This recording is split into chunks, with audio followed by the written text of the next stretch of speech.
ओम नमः शिवाय, जय माता दी। Hi, I am Suhani Pandey, reiki grand master, Sanjeevani साधक। आप लोगों को नववर्ष और नवरात्रि की हार्दिक बधाई, शुभकामनाएं। नवरात्रि, 9 नाइट्स, 9 शक्तियाँ, नव दुर्गा। नवमी को, 9वें दिन हम लोग भगवान श्री रामचंद्र जी का जन्म हुआ था और इसीलिए उन्हीं के जन्म उत्सव के रूप में इसको मनाया जाता है। एज ए साधक मैं कुछ चीज़ें आप लोग से शेयर करना चाहती हूँ अपनी साधना में, अपनी डिवाइन स्पिरिचुअल जर्नी में। कुछ चीज़ें मैंने कनेक्ट की जो मुझे लगा आप लोगों के साथ शेयर करना चाहिए। सबसे पहले तो ये नव दुर्गा जिसकी हम बात करते हैं, वो शक्तियाँ। एक्चुअली ये 9 दिन ना, अगर हम समझे कि वो ऋषि मुनि या जिन्होंने भी ये प्रथा शुरू की थी, वो क्या सोच समझ के किया था, क्या मैसेज था उनका। हम सबको पता है, काफ़ी लोगों को, कि कुंडलिनी शक्ति हमारे मूलाधार में होती है। कुंडलिनी शक्ति मतलब हमारे क्राउन चक्र में, हमारे सर के ऊपरी भाग पे शिव ऊर्जा, वो स्पेस से कनेक्ट होता है। और हमारा मूलाधार चक्र, रूट चक्र, जो कि हमारे स्पाइन के बिल्कुल निचले हिस्से में होता है, वो अर्थ एलिमेंट होता है और उसमें शक्ति वास करती है। कुंडलिनी शक्ति मतलब वो शक्ति, वो चेतना जो सक्षम है कुछ क्रिएट करने की।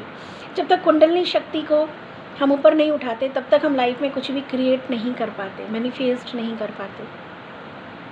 तो ये अब वो शक्ति ना बहुत सारे संकल्पों के द्वारा जागृत की जाती है। कुंडलिनी शक्ति का जो जागरण होता है वो आहार, विचार, व्यवहार, सत्संग, इन सारी चीज़ों से होता है। जब आप उचित आहार लेते हैं, हल्का खाना खाते हैं, मंत्र चैंटिंग करते हैं, मंत्र मने मन की द्वारा उत्पन्न किए गई तरंगे, और किसी न किसी बहाने जब आप डिवाइन से, प्रभु से, ईश्वर से कनेक्ट रहते हैं, तब कहीं ना कहीं हमारा कैसा क्रोध, मोह, फियर, इनसिक्योरिटीज़, ये सब कुछ कहीं ना कहीं इनसे ऊपर उठ जाते हैं। और जब तक हम फियर, इनसिक्योरिटी, जब तक हम ग्रीड, लालच से ऊपर नहीं उठेंगे, तब तक कुंडलिनी शक्ति कभी भी जागृत नहीं होती। सो ये 9 दिन ना हमारे भीतर की उन शक्तियों को जागृत करने का दिन है। जैसे 9 महीने एक माता अपनी ऊर्जा को शरीर की ऊर्जा से, अपनी ऊर्जा से एक बालक को जन्म देती है। अगर स्वस्थ बालक है तो 9 महीने के बाद ही उसका जन्म होता है, पूरी तरह से 9 महीने का गर्भ। अब वो 9 महीने में वो माता अपने अंदर की ऊर्जा का संचार करती है, प्रिजर्व करती है, और उससे उस बालक की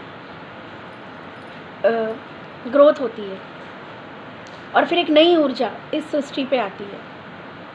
सो अगर हम ये देखें कि भगवान श्री रामचंद्र जी की माता ने गर्भ धारण किया और 9वें महीने भगवान श्री रामचंद्र जैसे नारायण अवतार उस युग में अवतरित हुए,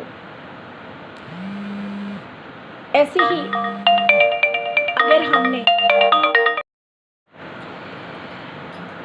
ये 9 दिन इन शक्तियों पे ध्यान दिया, लगातार ये 9 दिन का महत्व समझा, तो अपनी ऊर्जा को ऊपर उठाते हुए, अपनी ऊर्जा को स्टोर करते हुए, जो कि हम खाने पीने में बेमतलब डर, चिंता क्रिएट करने में, अनसिक्योरिटी, फियर, गुस्सा, सबसे बड़ा कहा जाए कि नष्ट करने का जो हमारे अंदर जो महिषासुर है, रक्त बीज।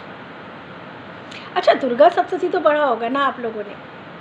मधुकैटभ से शुरू हुआ था। मधुकैटभ माने मीठा और कड़वा, कान से निकला मैल हम सबके अंदर है ना। मीठा सुनने के लिए, तारीफ सुनने के लिए क्या कुछ नहीं कर जाते, और कड़वा सुना नहीं कि अंदर का महिषासुर जागृत हो जाता है, और वो क्रोध होता है रक्त बीज।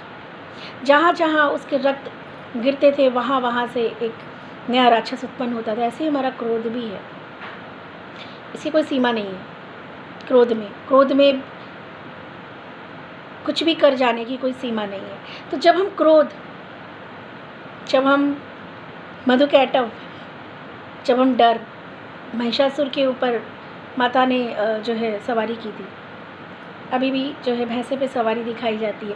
तो जब इन सब चीज़ों से 9 दिन आप अपने अंदर के डर को, चिंता को, क्रोध को 9 दिन प्यूरिफिकेशन करोगे और एलिमिनेशन करोगे, और फिर अपनी ऊर्जा को संग्रहित करके उसको जागृत करोगे तो 9वें दिन आपके अंदर से भी एक राम ऊर्जा का संचार होगा। राम नाम हम सब जपते हैं, लेकिन वो ऊर्जा का संचार होगा। कि 9 दिन एक बहुत महत्वपूर्ण है। अगर हमने 9 दिन ये कोशिश कर ली, जैसे एक माता अपने गर्भ धारण करने के बाद 9वें महीने अपनी ऊर्जा से एक नई ऊर्जा को क्रिएट करती है, क्योंकि वो अपना ख्याल रखती है।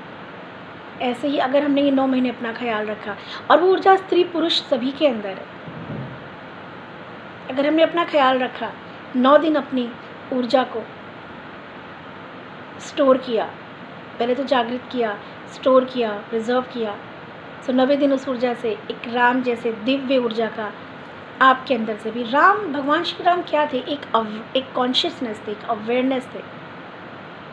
वो एक अवेयरनेस, एक कॉन्शियसनेस, एक डिवाइन, एक एनर्जी आपके अंदर भी क्रिएट होगी, और भीतर से क्रिएट होके आपके जीवन में भी उस डिवाइन एनर्जी का क्रिएशन होगा।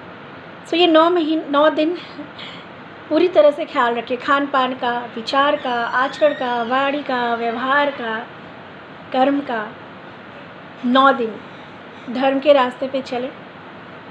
बहुत बड़ा डेफिनेशन नहीं है धर्म का, मेरे हिसाब से एक सिंपल लाइन है, जो वाणी, जो व्यवहार, जो चीज़ें, जो बातें मुझे नहीं पसंद है अपने लिए, स्पेसिफिक हमने एक दायरा बना रखा है, वो हमसे ना हो किसी और के लिए, यही मुझे लगता है कि धर्म है।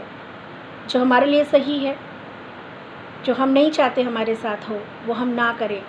और जैसा व्यवहार, जैसा आचरण, जैसा बाहर का जीवन हम चाहते हैं हमारे साथ लोग ऐसा व्यवहार करें, हमारे साथ ऐसा हो, वही व्यवहार हम दूसरों के साथ करें। तो 9 दिन तो धर्म पे चल सकते हैं। 365 दिन मुश्किल है मेरे लिए भी, सबके लिए, लेकिन 9 दिन तो कर सकते हैं ना।